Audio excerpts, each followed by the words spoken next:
madilim yan. Welcome mga sir at medyo nagsulo na muna tayo ngayon. Nawala pa yung kasama ko. Pero dadating din yan maya-maya. Ayan. Pati yung TD ko wala pa din. So nagpa-assist lang tayo dito at medyo na-release yung games natin. So Gambit versus Old But Gold tayo muna ngayon after nung matinding laban ng Empire versus Alliance. Shoutout sa inyo lahat kung nanonood man kayo. Ayan. Kasi medyo mabilis eh. Akala natin medyo matatagalan pa. Ayan. Shoutout kay Nickel. Mag-isa lang tayo sa ngayon. Ayan. Team Empire. Meron... Ay, hindi pa Team Empire. Naupo si TD. Ayan. Pero yun, papabago natin yung ano natin. Pero Gambit Esports, pagpasensyahan nyo na sir, Team Empire tsaka Alliance yun nandito. Ayan. Sa Gambit Esports, Doombringer and Winter Wyvern. So, parehong makunat na hero for the early game. At the same time, medyo mahirap silang kalabanin pagdating ng mga engagements. Samantalang Old But Gold, Oracle, and Leshrac. So, very stable drafts pa lang naman sa ngayon. Dark Willow sa kanyang, sa Gambit. And, Tiny for Old But Gold. So, isang hero na malakas sa early game. Possible na position 4.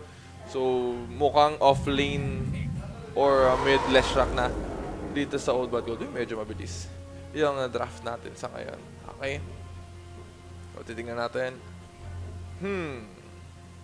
OD. So, possible na Leshrac mid para itapat nila dun sa OD. Para din hindi masyadong mahirapan etong Old But Gold. At the same time, mas mabilis magle-level up etong si Lesh para mas mabilis na makapag-push yung advantage na early on. Kasi kung titignan natin yung drafts nitong Gambit Esports, hindi siya intended for pushing. So, possible na kumuha sila ng carry na kaya mag-push early on para hindi naman sila masyadong mahirapan. So, yun. Old But Gold, medyo stable na sila in terms of pushing. Tiny and Leshrac, both heroes, malakas mag-push. In terms of team fight, hindi pa rin sila ganun kalakas. Although pick-off potential nila with the Tiny, masyado na rin kaya kung magkakaya ng isabay. Yeah. So, Medusa sa Old But Gold. Titingnan natin. Ayan. So, for Gambit Esports, at least alam nila na si Medusa yung pwede nilang i-doom or pwede nilang ilubog. Ayan. Ayan. Ikaw muna dito. Ayusin ko lang yung ating ano. Ayun na si Eric nandiyan. Boss Wapak, ayan. Medyo na-late lang yung TD natin. Tsaka yung kasama ko, ewan ko ba rito. Ayan. Nag-CR ako, nag-CR. Ayan. Nag-CR po. Sorry po. Pero hindi Empire Alliance to mga sara. Paano ba ito? Yan. Hindi ito dalawang yan. Mama, nandiyan na din si Boss Eric. Pero Gambit and Old But Gold na tayo. Ang bilis eh, kasi kakatapos-tapos lang nung kanina. 1 hour yung game 3. So, medyo nag-advance tayo dito agad. Ayun nga. Wala nang break agad. So, Gambit Esports versus Old But Gold. CIS versus CIS naman to mga sir. Kanina nga, Europe versus CIS. Nanalo yung Europe, pero this time, CIS versus CIS tayo. Now, napaganda ng picks ng both teams. Alt World Devourer against Medusa. Magandang pick, no? So, malaki possibility. Actually, nauna yung OOD bago yung Medusa. So, medyo matapang yung Old But Gold dito. Medyo confident sila dito na itapat yung Medusa dito sa Alt World Devourer. Kasi may waste din naman. Itong si Medusa para makakuha ulit ng mana gamit yung kanyang Mystic Snake. Pero with the Doom din kasi. Kumbaga, dalawa na kagad yung possible na pang-counter nila dun sa Medusa. Hindi naman counter na counter yung Doom. Pero at least merong panglaban agad itong Gambit once na ma-doom nila yung Medusa. Oo. Lalo na dito sa Oracle, pwede na din i-doom. Dito yung Oracle. Kanina nakita natin yung power ng Doom. Kaso nga lang, Alliance. Nag-fell short yung Empire doon. Pero grabe naman kasi yung performance ng Alliance din. Grabe yung Alliance doon. Pero ito na nga, Leshrac for Old But Gold. Siguro, ano ba kaya to? Baka mag-ilid ang Storm Rage Leshrac na naman to. Ngayon, si JB, kakagising lang din. Agad cast. Ewan ko ba dyan? Wala naman tayong problema dyan. Dahil pahipahinga rin tayo minsan. Ayan. So, syempre, madaling araw na nga. Normal na, kung normal ka na tao, natutulog ka na, di ba? Pero syempre, tayo dito, trabaho lang. Shoutout sa mga kaka-tune in pa lang si Boss Wapak sa Focus Fire din. Oo, actually. Pag kahapon nagcast kami sa Focus Fire, yan, kasama namin si Wapak.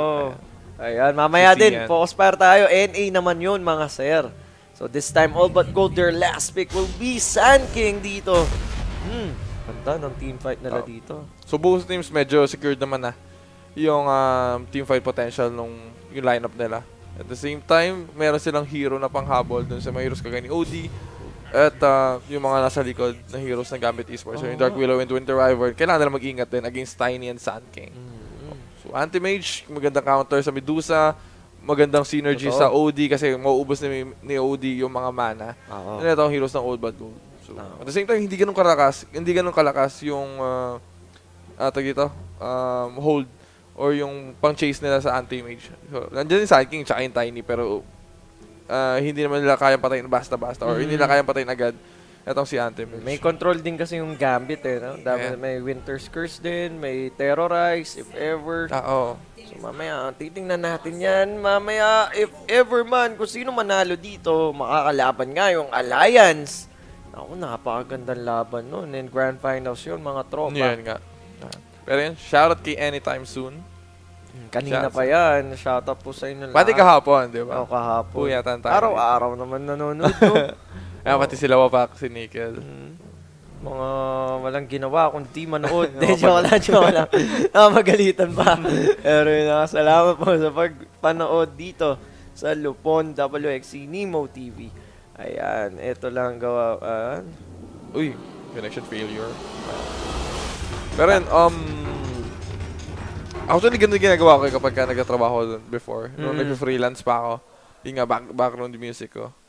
Nakaka-refresh lang if ever na gusto mo mag-Dota. Pero Napano mukhang tayo. may ano tayo. May point. Uy, Reconnection. oo, nag-relabi yata ulit. So Nemo, yung hindi naka-block sa office ni Anytime Soon. Sasabihin natin sa boss mo. Dejak. Mga boss, nag-relabi lang yata saglit. Relobby. Nag-relabi siguro. Relabi. Baka meron na dun sa watch. Ay na. Ayan. Nasa, eto. Ay. Yun ba yun? Hindi ako sure. Lagot ko. Mukhang hindi, no? Mukhang Lagot yung ko. sa babae kasi kakarelabi pa lang. Ayan. So. Pero dati rin kasi dun sa ano ko, sa work ko. Oo nga, hindi nga to. Nung sa work ko din, tawag dito. Mm. Ay, hindi sa work, sa OJT ko. Naka-block din lahat ng Dota 2 related. So, kung mag-browse ka, kapag may pangalan ng Dota 2, blocked agad Bawal, siya. no? Yung mga games, Yung mga ano. ganun. Hindi ako sure kung paano nila ginawa, pero tinatry ko yun before. Mm-mm. Pero Sa modem yun surprisingly, yung Reddit hindi. Doon ako natutong mag-Reddit. Around 2012, ganyan. Kaya nahuhuli yung edad ko. Hindi, 2012 yun. 2014 yata, ganyan. Mga ano kaya, ilan taong kaya si mama nung nag-OJT? Bata pa tayo, boss. Mga ano pa tayo. Mga sir, ano pa lang ako. Line of 2. 15 pa lang ako ngayon. 15. Actually, may ano pa ako eh. May form pa akong pinilapan para mag ano dito, overnight. Speaking of taon, bukas nga pala, may engranding mangyayari bukas. Napakaganda na mangyayari. Happy. Pero ito na nga. Ayan. Again, nag-all pick na lang sila dito. Ba't kaya Pick nag-relabi? sila ulit. So, Anti-Mage. Actually, gusto ko i-pick na Anti-Mage. Kasi sobrang hirap niya patayin. Para din sa Old Blood Gold. May ways naman sila para patayin. May Yeah. Tiny naman Oo, sila totoo. tsaka Sand King. Pero, once na mag-online itong Anti-Mage, na possible naman mangyari dahil dun sa lineup ng Gambit, mahihirapan itong Old Blood Gold na lumaban. Kasi kumbaga, natural counter siya eh. Against dito kay Medusa. Tsaka lahat, di ba, lahat ng Old But Gold yung picks kasi nila, more on, nagbabato talaga ng skills. So, sulit na sulit yung Mana Boy, if ever, lalo na dito kay Medusa. Pati na rin yung spell shield. Di ba? So, malaki yung possibility na yung mga skills na mabalik lang. Daya. Parang yung mga Ravage ng mga Lion. Oo. Mga ganun.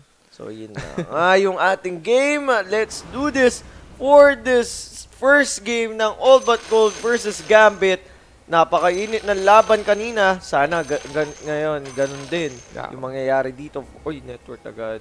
Last it. Ayan. So, sa side ng Gambit, FNG sa kanyang Winter Wyvern, Old Aki sa kanyang Doom, Afterninge sa kanyang Outworld Devourer, Immersion naman yung Dark Willow, Dasak naman sa kanyang Anti-Mage. Ayan, samantalang sa Old But Gold naman, Vanscore sa kanyang Oracle, Illidan Stormrage sa Destruct, BZZ or 633 sa kanyang Sand King, si G sa Medusa, and si Velhor. Si Yol ba yan? sa kanyang Oh, tiny. yata. Anong, parang yol eh. No? Di ko kasi control yung ano eh. Mamaya gusto mo mag-cameraman. Okay lang, pwede naman. Sige, Ako sige, hindi, sige. magaling naman yung sig observer. Di natin makita Let's go, pero mga sir. di ko alam kung si... Ayan, young old. Young old. Ayan, si Belior. Pero yun si Sun King, yung offlaner ngayon ng Old But Gold. Siya yung BZZ. Yung may pug na set na naging meme. Kasi lagi siyang nalabas dun sa mga drops. Yung gold na yung may pug golden. na. So kung magpupug na tong si BZZ, si 633, laki possibility na makita natin yung ginto. Gold na set. Pinakamahal na yata set na yun sa Dota 2 yata. Cool lang. Kasi full ginto mga sir. Pero ito na, bounty runes. Datos. And now, Illidan, napagada splitter. Potential first blood yata to. Right clicks are coming in dito. Kay Immersion, pag-pop ng Fairy Fire. Tingnan natin, habulin pa rin. Datos again. And now, the Shadow Realm. Uy, galaw-galaw lang. Sabi dito ni Illidan. Split Earth, hindi na kailangan i-pop as first blood will be getting by Illidan Storm Rage. So, all but gold. Magandang sana. So, carry tayo ngayon? Carry Leshrac. Na maganda naman yung naging head start niya kasi nakakuha siya ng first blood. So, mas madali siya magkaka-items, mas maaga siya mag-online. Yun na nga. And malaki possibility na makakagawa siya ng mas magandang space for Medusa. Saka comfort pick din ni Illidan yan eh. Yan nga. Yung Leshrac na core. Ginagamit niya talaga yan, mga sir. And tingnan natin, Gambit di naman din basta-basta na team. So, nakaabot nga sila dito sa ating semifinals. Dahil ang ganda nung run nila nung actually, dalawang win sila agad eh, diba? Itong Gambit. Compared to sa All But Gold na nilalabanan pa nila kahapon. Tama. Yung, ano yung nilalaban nila? Kasi Navi yata. Pero, hindi na ako sure eh. Makakalimutin kasi talaga ako. Yung nakalaban ng kanina. Nakalimutan ko na. Alliance versus, Last Split Earth. Ayan yung Immersion mabibigyan. Yung nakalaban ng Empire na The Final Tribe. Nakalimutan ko nga yung laban na yun. Pero yun na nga.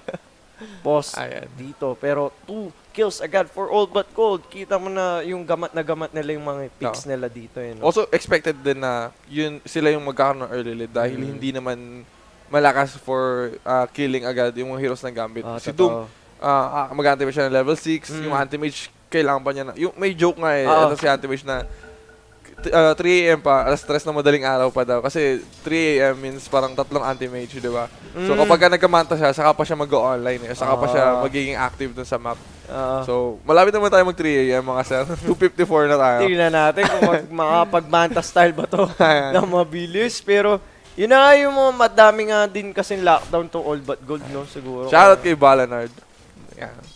Shoutout sa mga taga-subaybay natin sa ating madaling araw casting. Sa si Nickel, ayan. Shoutout kay Nickel, Wapak, sa si Wapak. Sa Anytime Soon.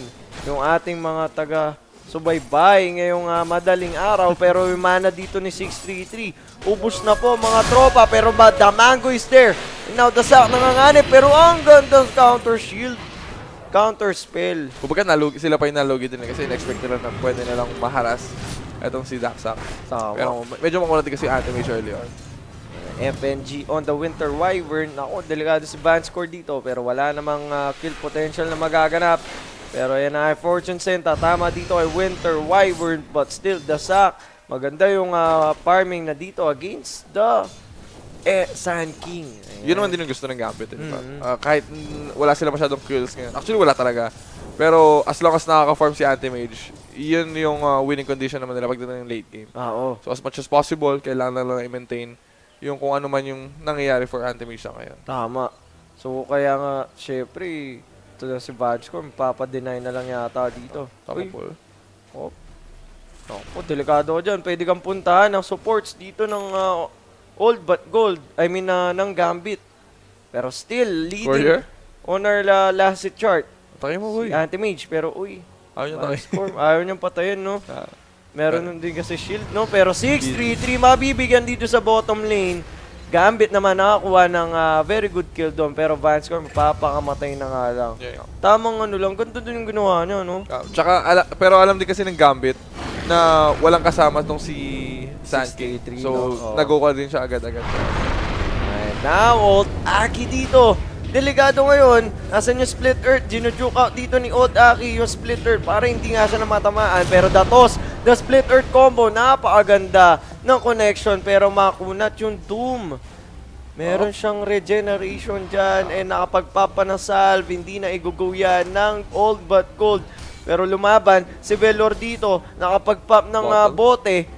Pero uy, Hadouken, sabi dito ng Old Aki, but still no kill potential. Napakuna ng Doom eh, no? Kumbaga tamang harasan din for the Tiny tsaka si Doom. Kumbaga, actually si Tiny wala naman siya problema eh. Na maubos yung, kung siyang maubos yun. Kasi support naman siya.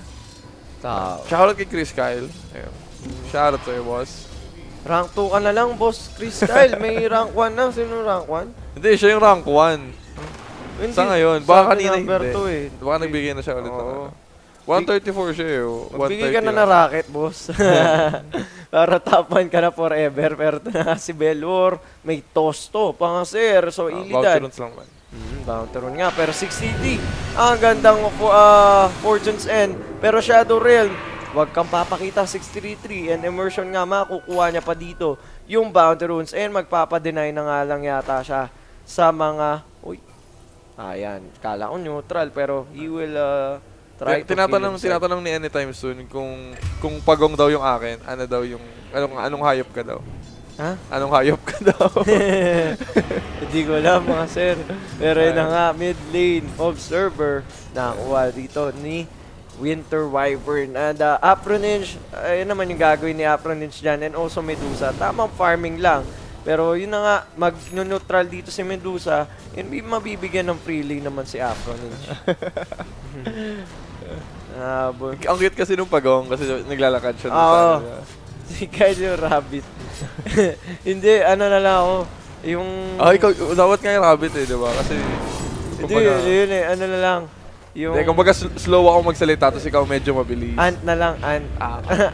Ant, tsaka yung tipaklong. Diba? Alam mo yung kwento na yun? Hindi ko alam. Yung ant, basta yung mga kwento-kwento na.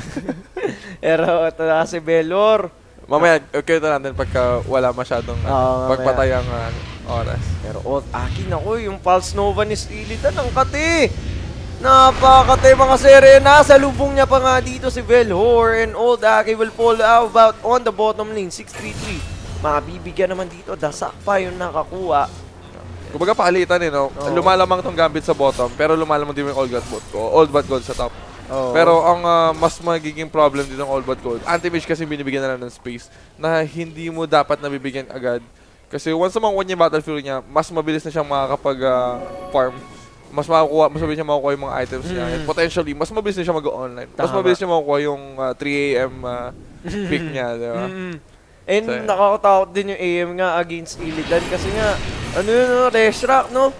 Mamaya, kakainin niya ni Dasak. Actually, yung tatlong cores na itong Old But Gold, kayang-kaya patayin ni Anti-Mage later on. Kasi pati si Anti-Mage, may way siya, meron siyang spell shield para ma-counter yung Barrow Strike. Tama. Ay, kabayo ka daw, boy. Pwede naman, okay lang. Malaki naman yung ano, no? Dax naman yung kabayo. Ban score nga. Mabibigyan dito sa baba. Yun lang. Excuse me. Pero ako, hindi na ako magsasalita. Pero G nga dito, tamang farming lang. And Illidan and Velor. Bakit nasa tayo? Oo nga, no? Ayan. Pero yan na nga, pwedeng itos dito ni Velor, itong si Illidan. Pero delikado si Afroninge.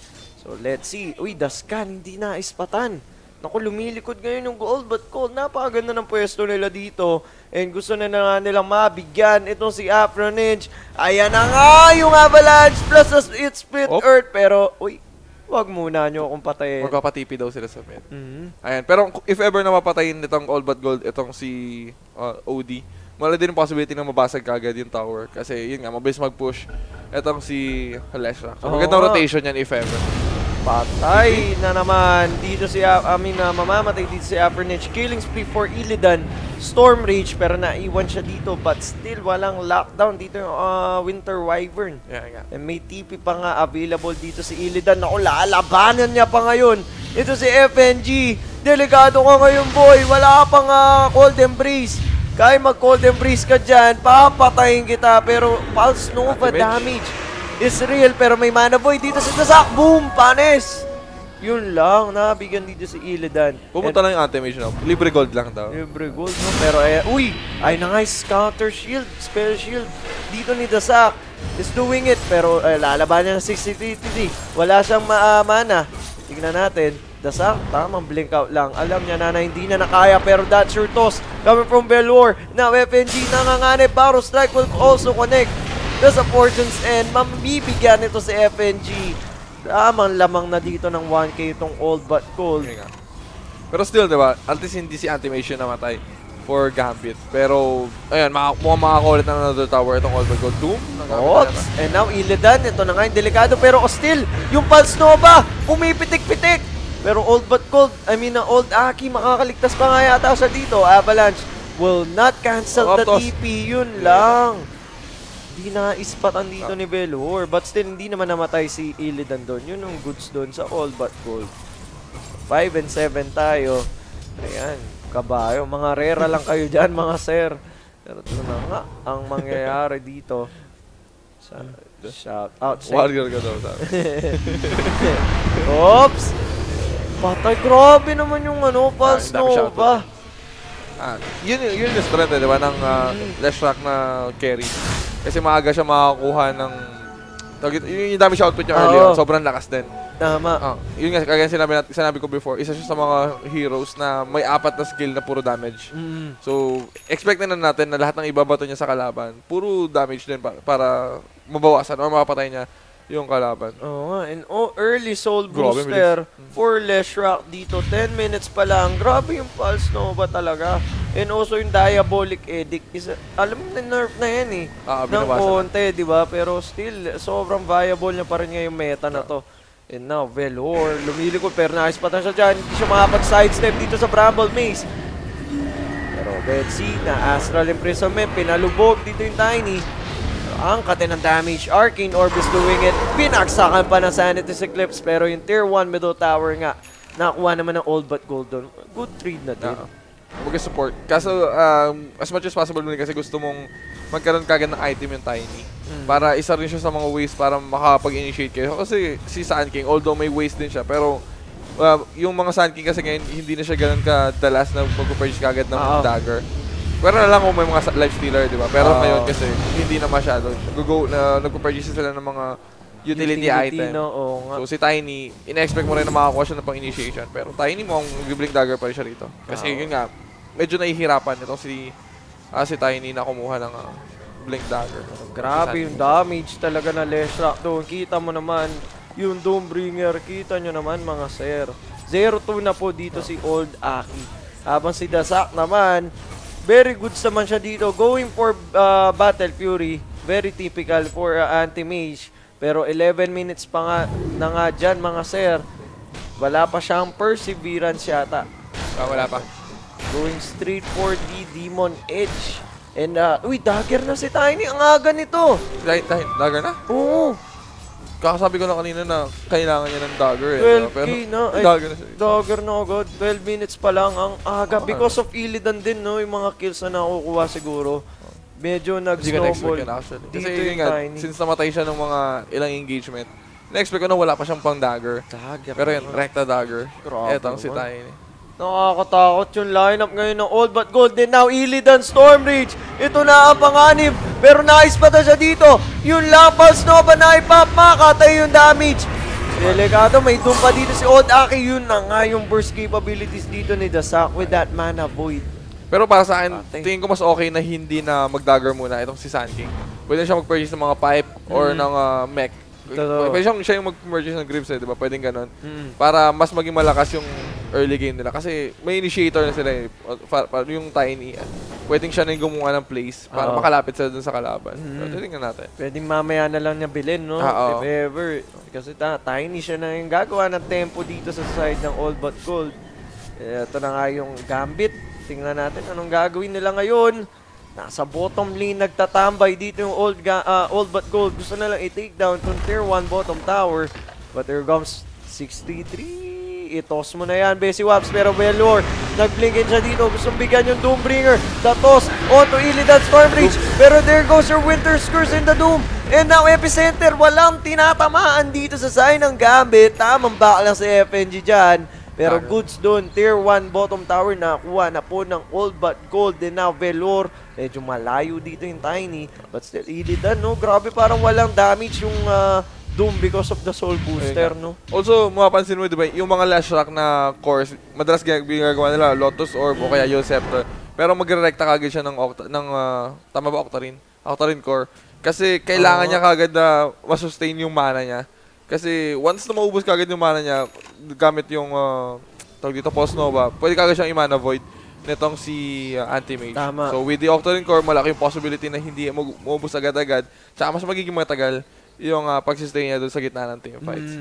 So, dahil nga pag na-doom siya din siya dito, tsaka yung mana void nga, Oo. napakatinon. Actually, Sanity's Eclipse, kagaya ng sabi ni Balanard. Sanity's Eclipse plus mana void. Tama. Yung magiging Combo, core no? combo. Itong Gambit. Katinon, no? Pag if Plus ever ano man. binili? Hindi ko napansin. Bloodstone nga. Pero Bloodstone. nako, delikado. Dito sa FNG. Nako, ang ganda ng snowball ngayon ng All But Gold dito sa baba. Hindi nila mapigilan. Kailangan na yata sumama dito ng OD. Dito sa baba. Pero Old Aki, tamang ambalang. Pero again, Velor, the toss is wrong. Actually, mas maganda yung Bloodstone eh. Kasi mayroon na siyang, yung binago na, nire-work na yung Oo. yung active ability niya na mas mabilis kang mag-regen kapag pin-up mo. Or, yun nga, may additional regen. Oo. Yung Bloodstone, once na pin-up mo, etong, yung active ability niya. So, sobrang OP niya, if ever man na mag-frontline na, etong si Anti-Mage. Lalo na ngayon, Mau, ang dami nakukuhang kill nitong si Illidan eh, no? Pag nag-snowball talaga to, ang hirap patayin dahil nga yung Bloodstone, medyo tumataas na yung charges. Lalo, alamang siya early on, diba? So, Oo. mas marami siya makukuha kill.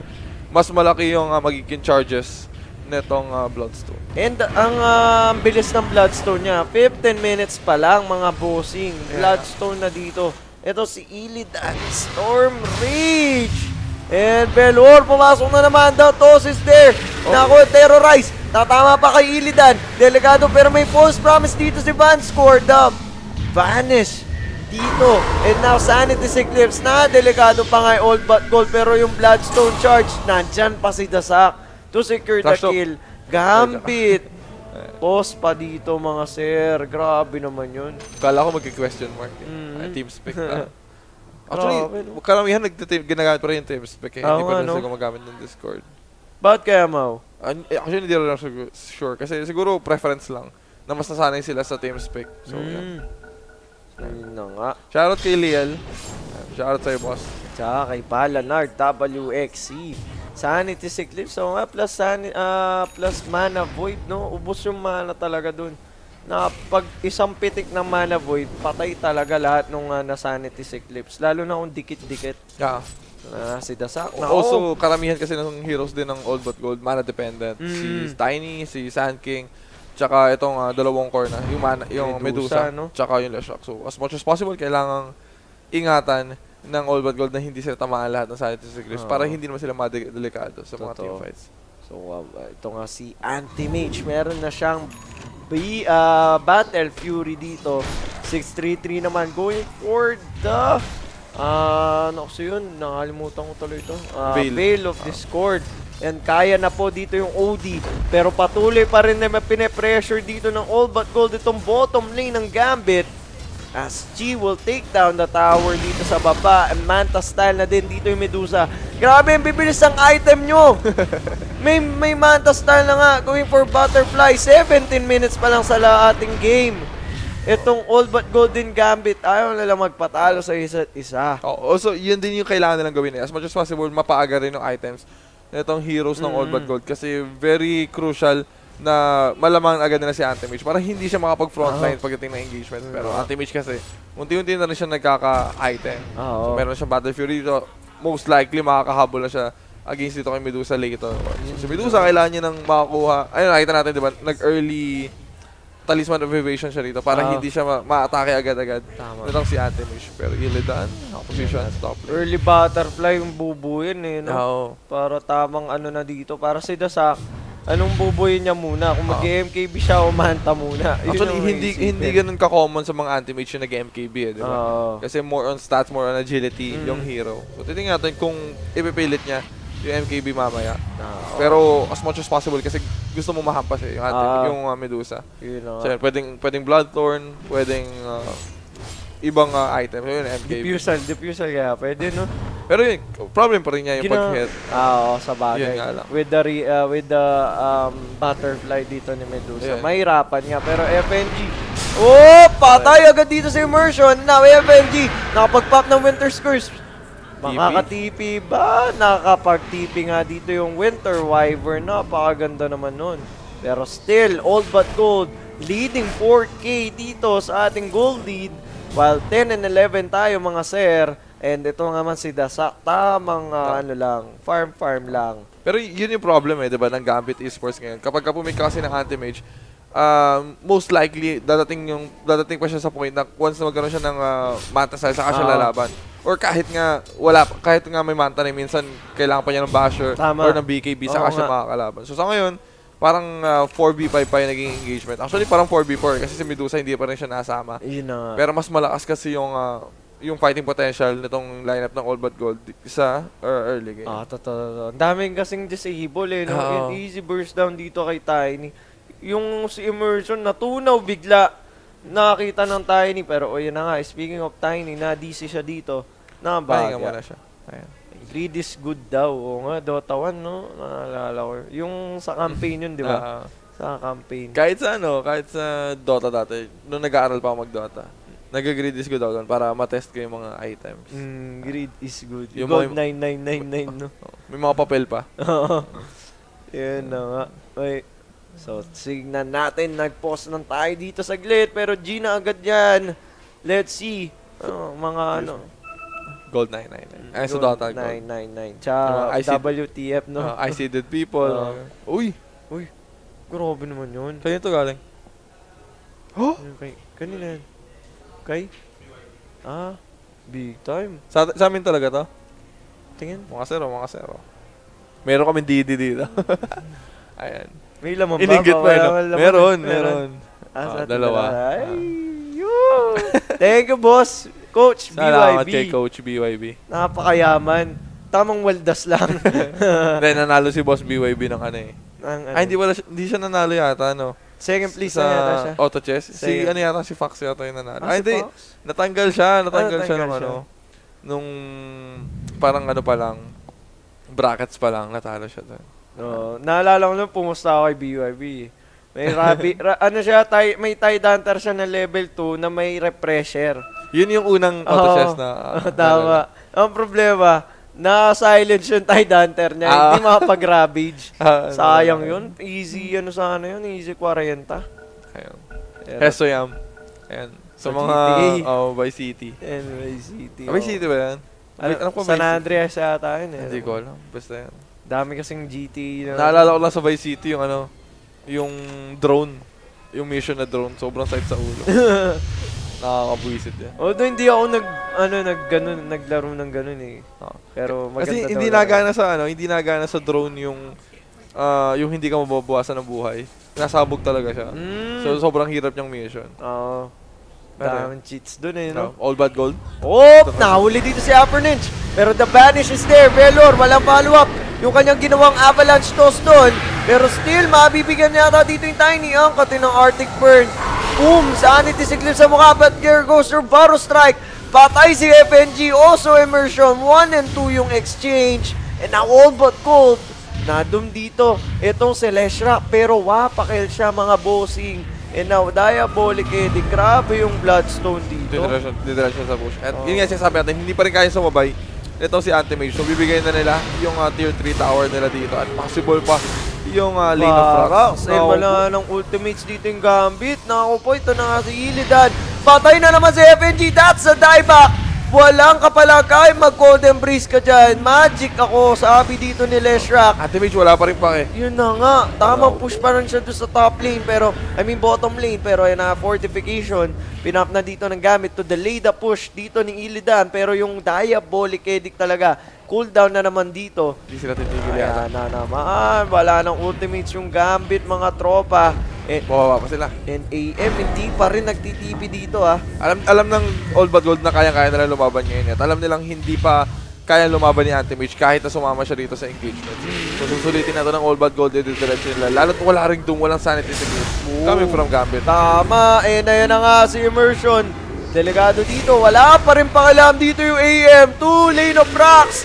Nakukuha na nga ng All But Gold, pero the Terrorize is there. Still, wala pa rin follow-up na binibitaw dito yung Gambit. Velor, medyo mali yung avalanche do because of the force stop ni Afronage. Pero the Banish, tingnan natin kung mapapatay ba nila dito. Old Aki, lumaban na. Illidan na iwan dito sa high ground. But there goes her Bloodstone and now Epicenter. Kinain ang buhay dito ng Doombringer. FNG mabibigyan. Now AM. And ito na nga si Dasak. Napa-end. GG has been called. Napabilis sa game. Old But Gold. There are gold in their performance. Mismo. Para dito sa game number 1. Ayan. Maganda yung naging read ng All But Gold na alam nilang kaya na nilang maging sobrang aggressive early on. So si Illidan once na nakuha niya yung core items niya, once na naging nag-online na din, etong si Medusa, pwede na nilang dire-diretsuhin itong mga heroes ng Gambit. Kasi yun nga, pagka-purchase nung dito Butterfly, nitong si Medusa, alam niyang hindi na siya kaya labanan nitong si Anti-Mage. So dumire-diretso sila doon. Yung Sanity Eclipse, tumama lang doon sa Tiny. So sobrang sulit pa rin nun for All But Gold. And yun, makita natin na naging cooldown dependent din kasi yung lineup ng Gambit. So once na nawala yung Doom, once na nawala yung Sanity Eclipse, diniretso na nila. So napa-GG na lang. Napa-NN. Yung Gambit Esports. Sobrang bilis lang. Si Illidan, no? Kung hindi siya lumamang nung early, siguro medyo mapapatagal pa yung laban dito. Pero grabe yung performance ni Illidan. Siguro baba na to second game, no? Kumbaga, pareho naman na both teams sinecure nila yung safe lane nila. Pero mas mabilis lang kasi mag-online ito si Leshrac. So, nahirapan ito si Anti-Mage kahit na gusto pa niya lumaban. Grabe. Parang wala tuloy naging bilang yung hero niya. Ang ganda nga ng parang kumbaga mid lane na nila si Leshrac na kinabit lang sa safe lane. Then yung Medusa yung carry na kinabit sa mid lane. Parang insurance policy. Etong si Medusa. So, galing, hindi naman talaga siya kailangan sa game, pero once na nakuha niya yung butterfly niya, wala nang palag din. Etong heroes ng Gambit. Grabe, demonyo pa. 666 yung GPM dito. Pero ito nga, All But Gold will take the game number 1. Meron pa tayong game number 2. And abangan nyo lang yan mga sir. Dito pa rin sa Nemo TV. Lupon WXC will be right back.